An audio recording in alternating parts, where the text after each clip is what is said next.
Continuamos entonces con las clases de mutaciones. Se destacan las microlesiones y macrolesiones. En cuanto a las microlesiones, son aquellas que producen variaciones en un nucleótido. Si observamos en esta diapositiva, vemos que el ADN, aquí tenemos un ADN tipo silvestre o salvaje o sin mutaciones, puede sufrir una microlesión llamada transiciones, o también microlesiones llamadas transversiones. Cuando hablamos de las transiciones, es cuando se reemplaza, ¿cierto?, una base nitrogenada de un tipo por otra del mismo tipo. En este caso, se reemplazó la base adenina por la base citosina. ¿Ya? Se cambia, en este ejemplo, una base púrica, como la adenina, por otra base púrica. Lo mismo, si se cambia la timina por la citosina, aquí estamos cambiando una base pirimídica por otra pirimídica. Y eso sería una transición. O sea, vale decir cambio de base de un tipo por otra del mismo tipo. Y en el caso de las transversiones también son mutaciones puntuales y en general se cambia una base que es pirimídica por una púrica. ¿Ah? Aquí vemos base pirimídica por púrica o al revés también puede ser. Una base púrica por una pirimídica. En este caso, de la transversión y de la transición, se dice que son mutaciones puntuales por sustitución, porque se sustituye finalmente un nucleótido por otro en el ácido nucleico, ¿cierto?, en el ADN mutado. Ahora, en el caso de microlesiones con pérdida de un nucleótido, podemos ver lo que se denominan deleciones. En este caso tenemos el ADN, ¿cierto?, de una bacteria, ¿cierto?, que finalmente si este ADN es transcrito en RNA mensajero y posteriormente traducido, la secuencia primaria de la proteína que se originaría en base a este ADN original sería esta. Recuerden que se van leyendo los tripletes en el RNA, ¿cierto? Una vez que hay un RNA mensajero, se van utilizando los diferentes RNA de transferencia para colocar el aminoácido pertinente en el proceso de traducción. Entonces, si se lee en base a tripletes, al tener una secuencia primaria con una pérdida de un nucleótido en la secuencia inicial, se va a alterar también, ¿cierto?, la disposición de los tripletes de lectura posteriores en el RNA mensajero. En este caso, se va a perder la guanina, ¿cierto?, que es la primera base del tercer triplete. Por lo tanto, se produce, ¿cierto?, una pérdida de ese nucleótido y ahora el triplete cambia. Y al cambiar, se produce, ¿cierto?, la información genética para generar finalmente un triplete de término. No siempre se producen tripletes de término cuando hay deleción. Sin embargo, cambia la secuencia primaria de la proteína, puesto que finalmente ocurre, ¿cierto?, que la secuencia primaria ya no funciona en base a los tripletes originales, sino que en base a un marco de lectura, bueno, esto se llama marco de lectura, ¿cierto?, el orden de los tripletes, diferente al que estaba originalmente. Bueno, ¿cuáles son las consecuencias de las mutaciones por sustitución, ¿cierto? Por ejemplo, lo vimos ya, una generación de un triplete de término, ¿cierto? Eso significa que, recuerden, tenemos el ADN original, este ADN original muta y va a dar, por lo tanto, origen finalmente a un RNA mensajero diferente al original. Y por lo tanto, eso va a significar que se va a producir una proteína defectuosa o simplemente se va a producir un triplete de término donde se va a ver alterado el marco de lectura. Por ejemplo, aquí tenemos el ADN original, ¿verdad? Que al ser transcrito da este RNA mensajero. Y acá tenemos una pérdida en este triplete. Tenemos ATTG y aquí tenemos ATTA, vale decir, se cambia la guanina por la adenina, vale decir, una base única polotacúdica, vale decir, es una transición. Y esto inmediatamente va a dar origen a un triplete de término o de stop, que va a detener la traducción de la proteína. Por lo tanto, es una proteína trunca o defectuosa. Y también cuando hay una alteración en el marco de lectura de la proteína, si este es el ADN original, ¿cierto? Y acá tenemos el RNA mensajero original, va a dar origen a una proteína con una secuencia primaria particular, pero si acá se suma un nucleótido, que también sería, ¿cierto?, una mutación por adición en este caso, vamos a tener también una alteración de los tripletes. Normalmente era UGC el triplete aquí, y acá es UUG el triplete en el RNA mensajero, por lo tanto, de ahí para adelante la proteína cambió. Hay un cambio en el tercer triplete y por lo tanto cambió ya la secuencia primaria de la proteína.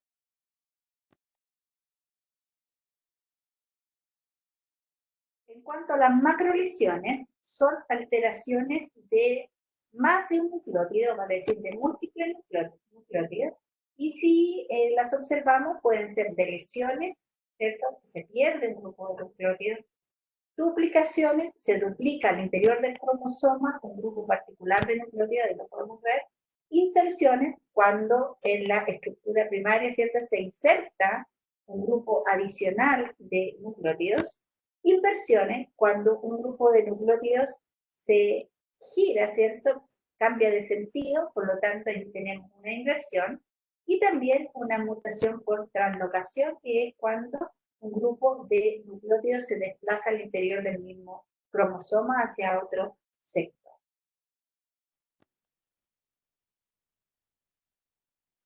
Esto para que recordemos las consecuencias que podrían tener las mutaciones debido a las características del código genético. El código genético es un código genético universal, vale decir, está en todos los organismos vivos, y es también ambiguo. ¿En qué sentido? En que varios tripletes, por ejemplo, pueden codificar para el mismo aminoácido.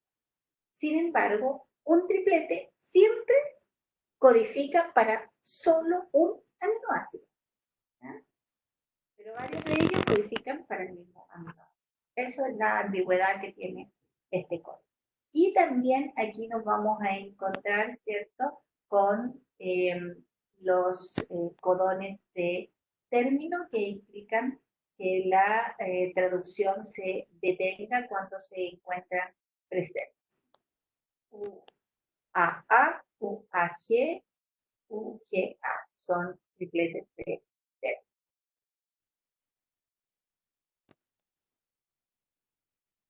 Bueno, desde la perspectiva anterior, ¿cierto?, desde el código genético, nosotros podemos ver que las consecuencias de las mutaciones pueden ser, en cuanto a las mutaciones génicas, pueden ser mutaciones silenciosas, vale decir, una mutación que no provoca alteración en la secuencia primaria de la proteína, dado que, como el código genético es ambiguo, si se cambia un nucleótido por otro, que en este caso se cambió la C por la T, este triplete finalmente AGG y AAA codifican ambos para lisina, por lo tanto hay una mutación silente, hay una alteración del genotipo más no del fenotipo. El fenotipo sigue siendo el mismo.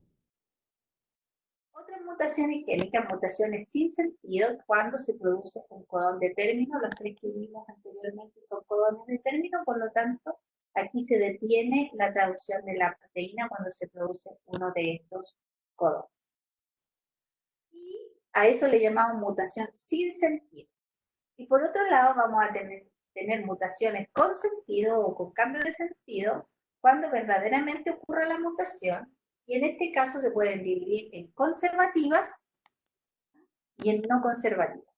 Cuando una mutación es conservativa, cuando se cambia, ¿cierto?, un nucleótido donde finalmente el triplete produzca un aminoácido diferente al original, como aquí era lisina, ahora es arginina, pero del mismo tipo. Por ejemplo, en este caso se cambió un aminoácido básico por otro básico. A eso le vamos a llamar una mutación real o con cambio de sentido, ¿cierto?, pero conservativa. Y por otro lado, una mutación no conservativa es aquella que se produce la mutación, se cambió aquí en este caso lisina por treonina, pero ya el tipo de aminoácido cambió. Pasó de ser un aminoácido básico a ser un aminoácido polar. Por lo tanto, allí es una mutación con cambio de sentido y no conservativa.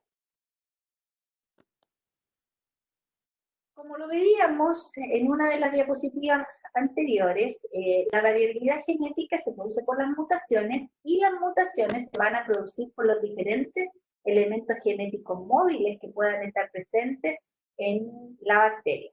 Y dentro de estos elementos genéticos móviles nos vamos a encontrar con los transposones, y los transposones son elementos que pueden intercalarse al interior de un gen, generando una inserción, por ejemplo, y en ese caso, como la bacteria tiene una estructura de operones para la expresión de esos genes, ¿cierto?, y para finalmente la traducción, si tenemos un transposón insertado en el gen A, vale decir, en el operón y en el gen A, vamos a tener que el gen A va a estar alterado, por lo tanto no se va a expresar ni la proteína A, ni la B, ni la C. Ahí está el promotor, y aquí están los genes comandados por ese promotor. Aquí tenemos otro, ¿cierto? Tenemos un gen comandado por su propio promotor, que en este caso es el gen X. ¿Y qué va a pasar con él? Si el transposón se inserta en el gen X, como son independientes, ambos operones, vamos a tener, ¿cierto?, la traducción del operón y la expresión de los genes del operón que estén presentes en el operón, ¿cierto? Primero, que es este que está acá, A, B, C, se van a expresar esos genes, sin embargo, no se van a expresar los genes, ¿cierto?, que estén en este otro operón, y particularmente en este caso el gen X. Y cuando un transposón se inserta en una secuencia que es no codificante, no vamos a tener cambio en la expresión gen.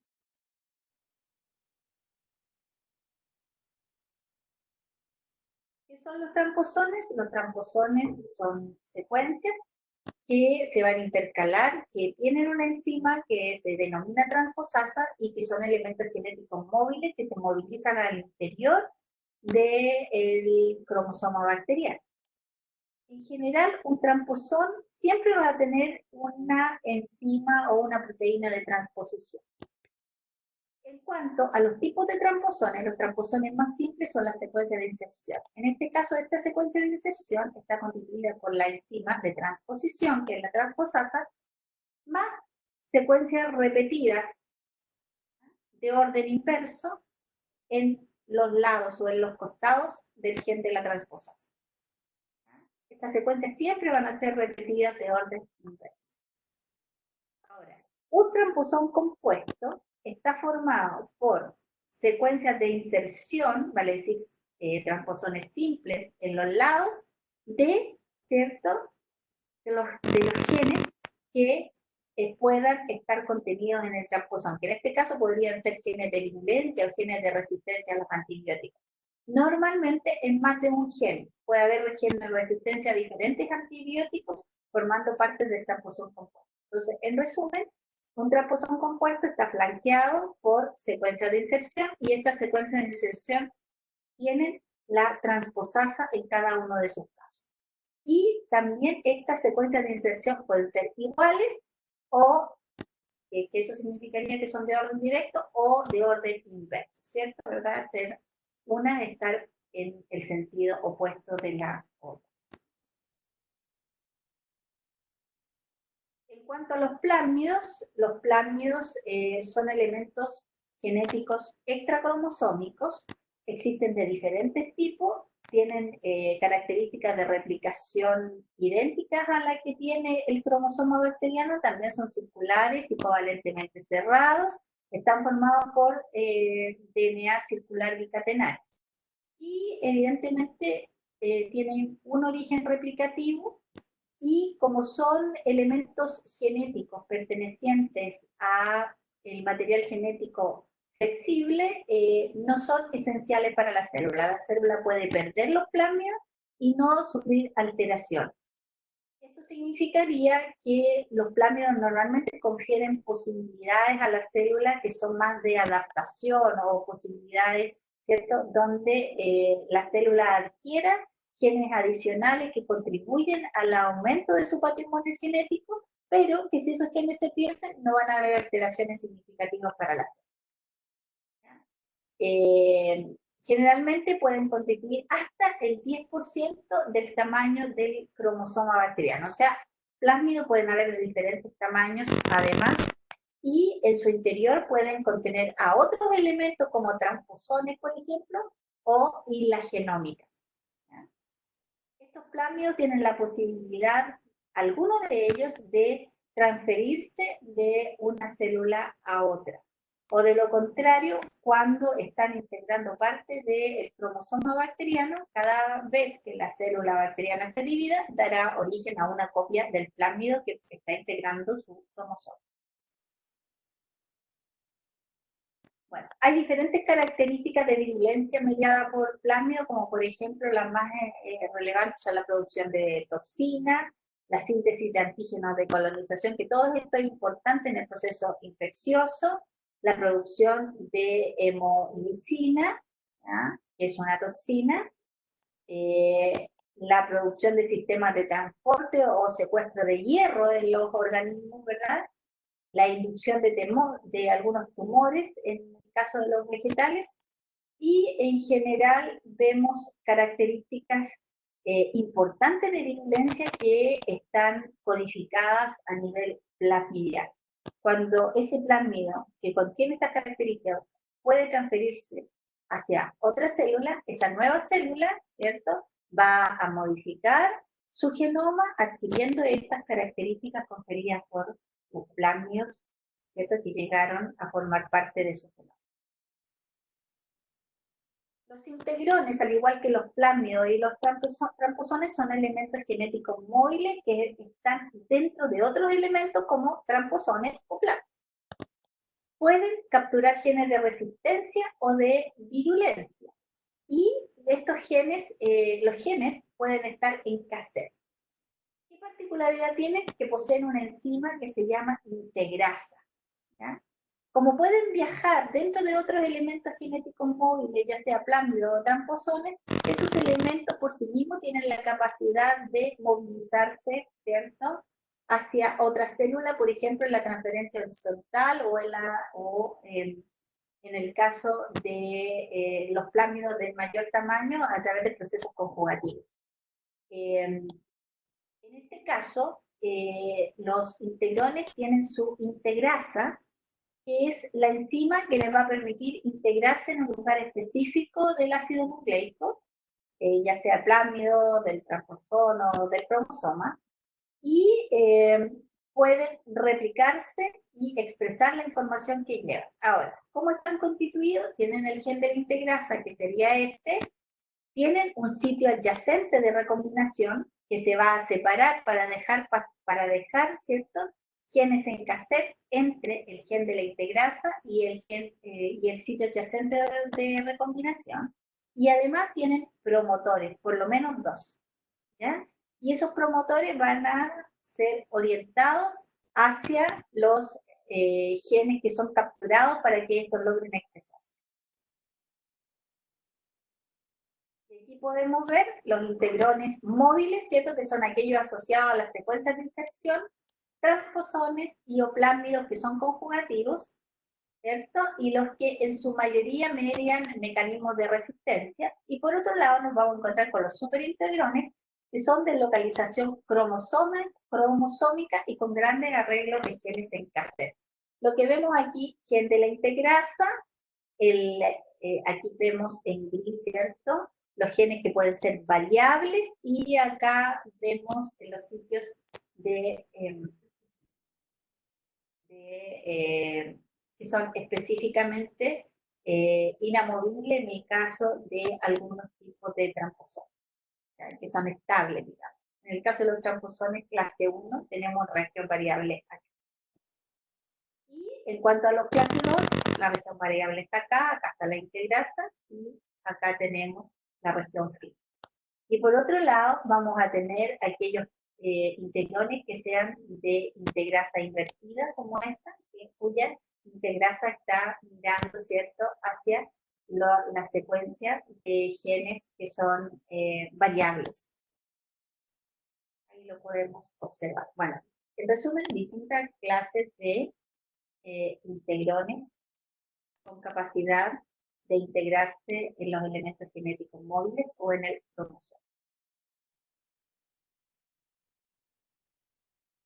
En el caso de las hilas genómicas, ¿ya?, son una parte del genoma que se origina normalmente por la transferencia horizontal de genes y le confieren a los microorganismos adecuaciones o adaptaciones para distintas condiciones de vida, ¿ya? Por ejemplo, tenemos islas ecológicas, islas saprofíticas, islas simbióticas e islas de patogenicidad de las que yo hablé hace un rato. Estas son importantes porque las islas de patogenicidad, ya en el caso de la medicina, ¿cierto?, las islas de patogenicidad van a codificar para los distintos factores de virulencia que posean las bacterias. Y esos factores de virulencia son las adhesinas, las invasinas, las cápsulas, los sistemas de secreción, las toxinas o los sistemas de captación de hierro. Si recordamos hace unas diapositivas atrás, vimos también que los plásmidos tienen estas capacidades, ¿no? Dentro de un plásmido puede estar una isla de patogenicidad y también contener estos mismos factores de virulencia. ¿Por qué los elementos genéticos móviles tienen un efecto mutagénico? Primero, porque interrumpen la continuidad del código genético cuando se insertan en un lugar del cromosoma. Segundo, porque algunos tramposones provocan mutaciones sin sentido, ya que son capaces de producir codones de término, lo que van a bloquear la traducción de las proteínas. Y otros pueden contener promotones que van a activar genes que están cercanos al punto de inserción. Pueden activar un gen que no debiera activarse normalmente. Con la presencia de estos elementos pueden activarse y expresarse genes, ¿cierto?, que estaban silenciados. Y en el caso de los mutágenos, nos vamos a encontrar con diferentes tipos de mutágenos, como las bases análogas, los modificadores de bases nitrogenadas, los agentes intercalantes y los agentes físicos. Cuando hablamos de mutágenos, son todos aquellos elementos químicos o físico-químicos que producen variaciones en el ADN o en la secuencia genética. En el caso de los análogos de bases nitrogenadas, nos vamos a encontrar con el 5-bromo-uracilo y la 2-aminopurina, que en general producen transiciones y que actúan durante el proceso replicativo, ¿ya?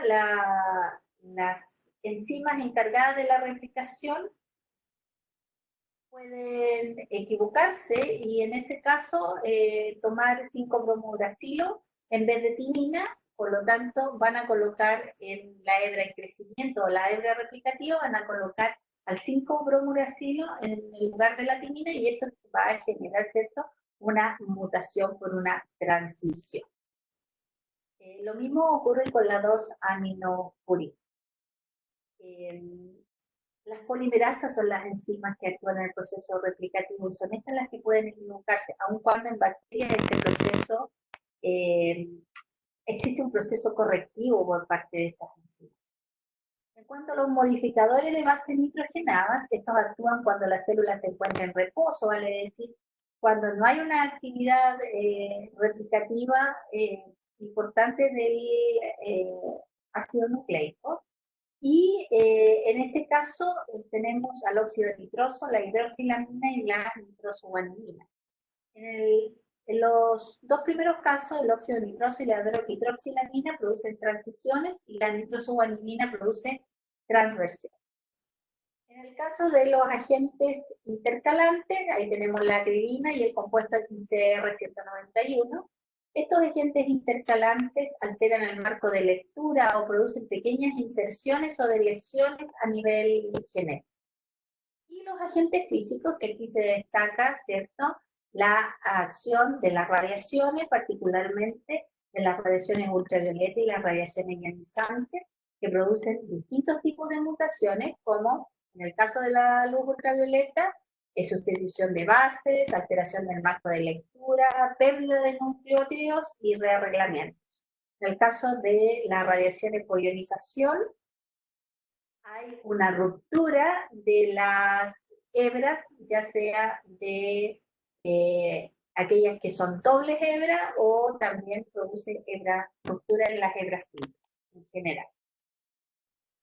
A ver, las mutaciones con los mutágenos son mutaciones inducidas, cuando se trabajan estos mutágenos en un laboratorio, o también pueden ser mutaciones espontáneas cuando tenemos acción de la radiación ultravioleta, por ejemplo, provenientes del sol, sobre las células y particularmente sobre el ADN. Hay un punto importante que se destaca en este caso también respecto de las mutaciones, y que hay algunas que pueden ser revertidas. En este caso se habla de las retromutaciones. ¿Qué es una retromutación?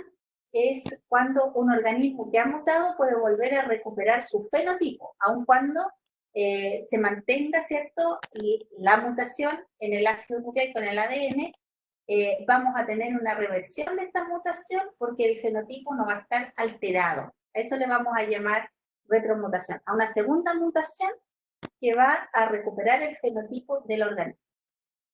Y también puede ser una segunda mutación en el mismo sitio afectado la primera vez, ¿cierto?, con la mutación inicial. A esa mutación se llama retromutación verdadera. O en un sitio distinto dentro del mismo gen o en otro. A eso le llamamos mutación supresora. Por lo tanto, van a producir un cambio compensatorio. Siempre la reversión de las mutaciones va a producir un cambio compensatorio que va a restaurar la actividad del producto génico alterado. Restaura la actividad, sin embargo, la mutación se mantiene. El organismo va a ser un organismo mutado, alterado.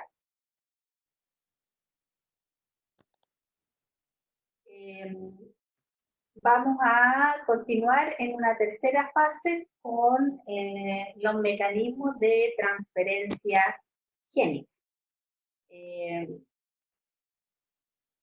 Vamos a ver, ¿cierto?, la transformación, la transducción y la conjugación bacteriana.